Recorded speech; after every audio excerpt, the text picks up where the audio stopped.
आज में बहुत प्राप्त करने जरूर है कारण के આપણે બે બાનો ફોલાવણી છે આપણે જે નથી આપણે નાનાપણું આપણે આવી છે હું શરીરવાળો છું હું જન્મ્યો છું હું મરો છું આપણે સચ્ચિદાન સ્વરૂપ છે આપણે ખરેખર મેં ટ્રાય કરી હતી પણ ઉપાડ્યો નહીં કોઈ સંપૂર્ણ સાથે પિતામાં કીધું તો અધ્યાય 32 નંબરમાં સદવિધિ પ્રતિરાતે પ્રતિષ્ઠિત વિજન દેવ્યા ઉદ્દેશિતમ જ્ઞાનવંતાની રસતતા રસીના કૃષ્ણ ભગવાને અર્જુનને માર્ગ બતાવ્યો તારા પાર સદા શરીરની અંદર આત્મા રહેલો છે આત્માનો રોગ હોય તો સત્યની માર્ગનો ધર્માદા ભગવાન પ્રણામ કર ભગવાનની સેવા કર તેની બાપની સેવા કર તે કામ મન ધર્મે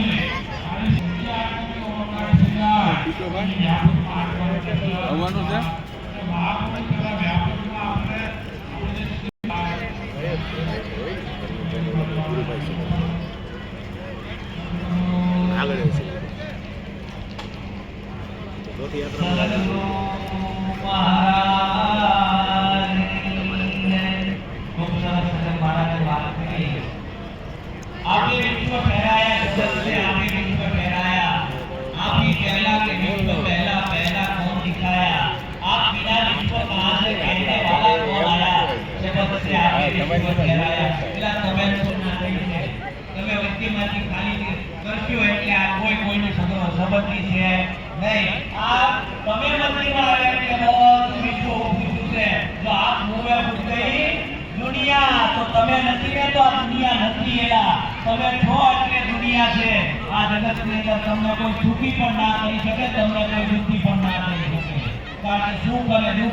કોઈને સુખી નથી એટલી કમાણી કરી છે એટલું જ પરમાત્મા આપણને આપવાનો છે એથી વધારે નથી આપવાનો આપણે હકીકત આપણે વિચારીએ તો આપણને ખબર પડે કે આપણે હકીકત પરમાત્મા પાસે માંગવા જઈએ છીએ કે પરમાત્માને મળવા જઈએ છીએ મંદિર મનુષ્ય જે આપ્યો એની કિંમત ન થાય એવો મનુષ્ય જે આપ્યો અને આપણે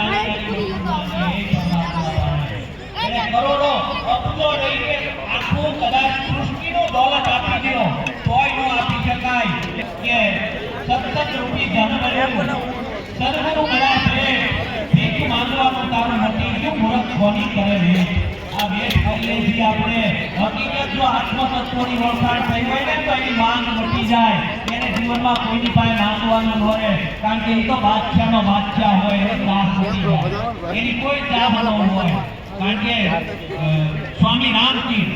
સ્વામી રામતીર્થ એકવાર જહાજની અંદર જાતા હતા જહાજમાં જાતા હતા અને એ સમયે કોઈ એક બાદશાહ એની હારે જવાનો હતો એટલે કોઈએ કીધું કે આજ તો આ સુખ આપે બરોબર છે આત્મામાં શાંતિ આપે અને આત્મામાં જો જાગૃતિ આપે તો સાચું છે બાકી તો નકર આ બધું મૂકીને આપણે વયા જવાના છીએ આ કાયા આપણી નથી આ કાયા એક દિવસ પડી જવાની છે જો કાયા આપણી હોય તો આમ ગઢી થવાની નથી એલા પરમાત્માની જે આપણી નથી જો આપણી હોય તો આને સાંભળતી બંધ ન થવાની આ દેખાતી બંધ થઈ જાય ન થવાની આ હમણાં બોલતા હાલતા ચાલતા બધું બંધ થાય ન થવાની એની ઉપરથી આપણને નક્કી થાય ને આપણે નથી એલા આ શુદ્ધ નારાયણ સ્વરૂપ છું. એવું લાલજી મહારાજે કીધું કે એક તું પૂરણ બ્રહ્મ, નિજ અખંડિત આત્મા, સચ્ચિદાનંદ રૂપ તારું, પૂરણ છો પરમાત્મા. એક તું પૂરણ બ્રહ્મ, જો અખંડિત છો, પૂરણ છો, અપૂર્ણ નથી, પૂર્ણ બ્રહ્મ છો તું. અપૂર્ણ નથી. તારી અંદરથી તું જીવ ત્રણ કાળમાં નહોતો. આ તો સદગુરુ મળ્યા ને ત્યારે ખબર પડી. ત્યાં સુધી તો આ જીવ દશાની અંદર આપણું જીવન જાતું હતું, પણ સદગુરુ મળ્યા ને જીવ ઈશ્વરને ઓળખવા ભટકે હરી માય. સાચા સદગુરુ ભેટતા આ જીવ શિવ બની જાય. સદગુરુ મળ્યા ને એટલે આ જીવ હતો ને એ શિવ થઈ ગયો. હકીકત શિવ દર્શન ક્યારે થાય નહીં, કારણ કે આપણે પરમાત્માને આપણાથી જુદો માનીએ. જો પરમાત્માને આપણે ભેગો માનીએ, પરમાત્માને આપણી સાથે માનીએ તો પરમાત્માનું દર્શન થાય. આખું જગત પરમાત્માને જોશે. કોણ નથી જોતું પરમાત્માને? અને પરમાત્મા મળતો કેમ નહીં? એલા મળેલો હોય, મેળવવાનો હોય, એલા પરમાત્મા પ્રગટ છે. કેવો આનંદ કરતો તો જોવો તો ખરા. આ પ્રગટ પરમાત્મા હતો, એ મળેલો જ હતો એને, અને છતાં આપણે એને ગોતવાનું. મળેલો હોય ને મેળવવાનો ન હોય. કારણ કે ભક્તો એવું કહે છે, હરીને એટલે હાથ ક્યારે ગોતું, ક્યાં નથી પીનો નાથ. એટલે હરીમાં ચાલો છો, હરીમાં ચાલો છો. એ સહસ્ત્ર ક્રિયા હરીની અંદર પરમાત્માને કંઈક વિશિષ્ટ સ્વરૂપે ચીકવી દીધો. આપણે પરમાત્માને કંઈક વિશિષ્ટ બનાવી દીધો, અને એવો વિશિષ્ટ બનાવી દીધો ને એની અંદર હોકારા કરે છે. પ્રગટ પરમાત્મા છે, અને આવો પ્રગટ પરમાત્માનું દર્શન સદગુરુએ કરાવ્યું. ધન્યવાદ છે ઈશ્વર મહારાજને કે ઈશ્વર મહારાજના ચરણે જઈ અને મેં મારું સર્વસ્વ અર્પણ કર્યું, અને એણે જે મને વસ્તુ આપી અને એ વસ્તુ મારા જીવનની અંદર ઉતરી ત્યારે મને ખબર પડી કે મને જે સદગુરુએ આપ્યું ને એ આ જગતમાં કોઈની તાકાત નથી કે મને આપી શકે. ધન્યવાદ છે મારા માતા પિતાને, કારણ કે એક જન્મ મારા માતાના કુખથી થયો, અને માતાના કુખથી આ દેહનો જન્મ થયો, અને સદગુરુના ઊંટથી આ અંતરનો જે દેહ છે એનો જન્મ થયો. એટલે ધન્યવાદ છે ઈશ્વર મહારાજની આ નિર્વાણ તિથિ 5મી. મને તો વારંવાર એમ થાય કે આવો લાવો મને ક્યારે મળે. જો ઘણા એમ કહે કે નિર્વાણ તિથિ, પણ હકીકત તો હું એમ કહું કે આને અમૃત મહોત્સવ આવે જાય નહીં, અને આવે જાય ને એને ગુરુ કહેવાય નહીં. સંતોએ કીધું ગુરુ મારો ન અવતરે, ન ધરે જનની ગર્ભે વાસ, ઉપજે અને વણસે એ બધો માયાનો વિલાસ. એ બધો માયાનો વિલાસ, સદગુરુ આવે જાય નહીં, કારણ કે સદગુરુ તો પ્રગટ છે. કોને કહેવાય, માણા કોને કહેવાય એ નથી ખબર આપણને. કબીર સાહેબ કાશીની બજારની અંદર ભર બપોરે ફાનસ લઈ અને માણસ ગોતવા નીકળ્યા. એટલે કોઈએ કીધું કે શું કરો છો બપોર વચ્ચે ફાનસ લઈ? કે માણસ ગોતું છું. આ બધા મોરા માણાના હતા, છતાં એમ કીધું કે મને માણા દેખાતા નથી. ત્યારે કોઈએ કીધું કે ભાઈ તો માણસ કોને કહેવાય? તો કે ચોરી કરે એને શું કહેવાય?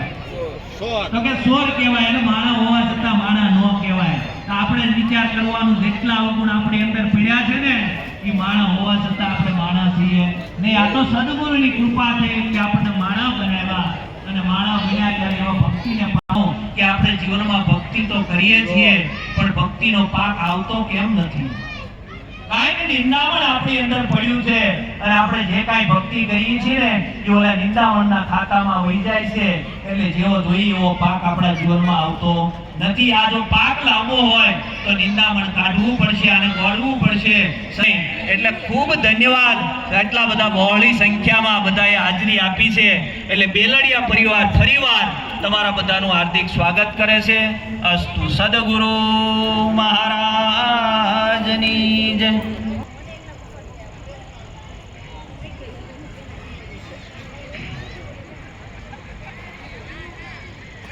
એના ઊરની અંદર સત્સંગ થઈ ગયો રહેલો હોય. આ સાચો સત્સંગ કોને કહેવાય?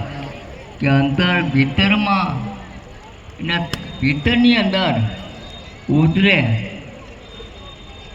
તો એ સાચો સત્સંગ કહેવાય. હવે ભીતરમાં કેમ ઉતરવું ભાઈ? ભીતરમાં તો બધી એક વસ્તુ કાઢવી પડે. અજ્ઞાન અવસ્થામાં રહેલી છે, અનેક જાતના ભેદ રહેલા છે, ભ્રમણા રહેલી છે, તો એ બધી કાઢવું પડે ને ભાઈ. કાઢ્યા વગર તો આ બધું સમજી શકે નહીં અને શાંતિ મળે નહીં ભાઈ. શાંતિ મળવી તો કાઢવું પડે. તો આપણે મકાન બનાવવું હોય તો બધી તળિયું સાફ કરવું પડે કે નહીં?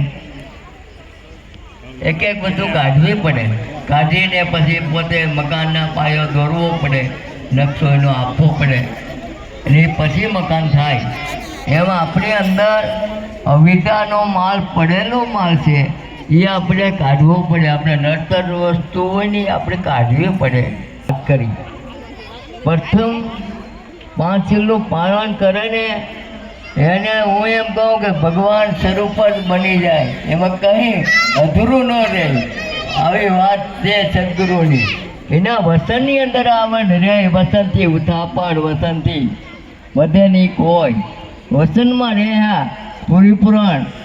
એને પરમાત્માનો હંસ એને કહેવાય. વસન વસન શીખ્યા ભીખા બાપાને 1 મિનિટ માટે 84. રોકું છું. ભીખા બાપા 1 મિનિટ, પછી તમે ચાલુ રાખો તમારો સત્સંગનો દોર. હા હા. સર્વે ભક્તોને, સર્વે સેવાભાવી સંતોને ખાસ નમ્ર વિનંતી કે આ સદગુરુ મહારાજનો પ્રસાદ છે, આપણે જેટલો જોઈએ એટલો જ પ્રસાદ લઈએ, પ્રસાદનો બગાડ ન થાય એનું આપણે ખાસ ધ્યાન રાખીએ. ચાલુ કરો ભીખા બાપા. જ્યારે સદગુરુની વાત એવી હોય કે વસન વિવેકી નરને નારી પાનબાઈ ને બ્રહ્માદિક લાગના પ્રકરણ હતા, એ વસન થકી જીવન આપણું ઠેરાઈ જાય. એ વસન થકી તમારી અંદર રેણી કેણી આવે. રેણી કેણી કોઈ દી ન આવે. કેણી હોય તો રેણી હોય ને રેણી હોય તો કેણી હોય નહીં. આ વસન થકી દરેક વસ્તુ ઠેરાઈ જાય. આપણે ઠેરાવવાનું કેમ નથી થતું કે આપણે વસન અવરનવર આપણે એમાં સુકારો આવી જાય છે, એટલે ભક્તિને પાત્ર નથી થતું. પણ જે હકીકતમાં કહેવાનો અર્થ મારો એવો છે કે આની ખરેખર એની મજબૂતી રાખો, વસનમાં રહેવાની. પૂરીપુરાણ આપણે વાત સદગુરુની લીધેલી છે, પણ જે આ મનુષ્ય દેહ છે ફરી પાછો નહીં મળે ભાઈ. એટલે પૂરેપૂરી આની સેફટી રાખી ને એને પૂરેપૂરી સમજવી. કોડની અંદર વસનથી આપણે ભક્તિને પાત્ર બનીએ ને ભક્તિ ઠેરાય. ઠેરાવવાનું કેમ ના થતું ન થાય એવું કંઈ છે નહીં. જો કારણ કે આ દરેક વસ્તુ એવી છે કે ચોખ્ખું આપણું હૃદય હોય ને, ચોખ્ખું, તો દરેક વસ્તુ છે ને આપણે જીવનની અંદર પણ આપણે શાંતિ મળે, સુખ મળે, શાંતિ બધી દરેક વસ્તુ મળે. પણ જે આમાં વસ્તુ તો એવી છે કે જેને જોઈએ એ મળી જાય. કોઈને વસ્તુ જોતી હોય, ખટપટાઈ જોતી તો ખટપટાઈ મળી જાય, સાચી વસ્તુ જોતી તો સાચી મળી જાય, હવે જુગાર રમવો તો જુગાર મળી જાય, જેને જોવું એ મળી જાય. પરમાત્મા બધી આપે, પણ જે આપણે અંતરમાં સત્વર માણસ હોય આપણે એનું સુખ આવે, સુખ સંપત્તિ આપણે અંદર રહેલી છે. ને સંતોનું ધન ક્યું આપણે માગણી કરીએ, ડેરામાં જઈને માગણી કરીએ, એમાં સંતોનું ધન તો અલગ છે ભાઈ. સંતોનું ધન એવું છે કે નિર્ધન્યાનું નાનું છે. આ તો નિર્ધન જે પોતાની અંદરમાં નિર્ધન ગુરુમાં આવે, ભક્તિ ફેરાય, વસન થકી. આ બધું વસન થકી આ જીવનમાં રહેલી વસ્તુ છે. બોલો સદગુરુદેવની જય.